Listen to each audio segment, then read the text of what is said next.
The UK will need a transition period to help businesses adjust after Brexit, the Chancellor and the International Trade Secretary have said. In a joint Sunday Telegraph article, Philip Hammond and Liam Fox stressed any deal would not be indefinite or backdoor to staying in the EU.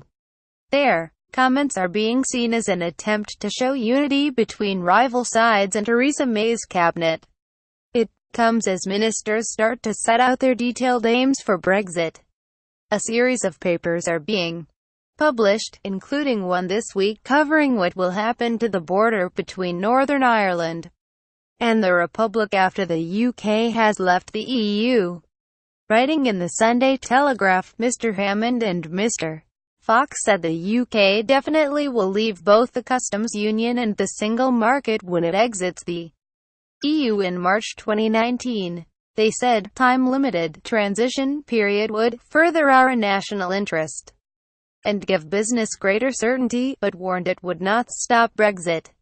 We are both clear that during this period the UK will be outside the single market and outside the customs union and will be a third country, not party to EU treaties, they said.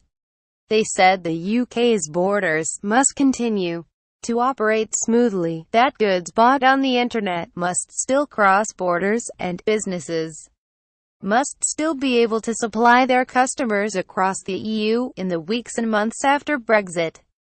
The two leading politicians said the government wanted to ensure there will not be a cliff edge when we leave the EU.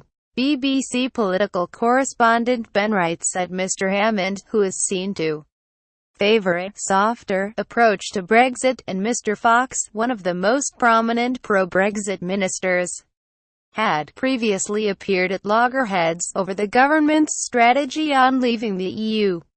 Mr Hammond has raised the prospect of a Brexit deal that saw little immediate change on issues such as immigration, something Brexiteers have rejected.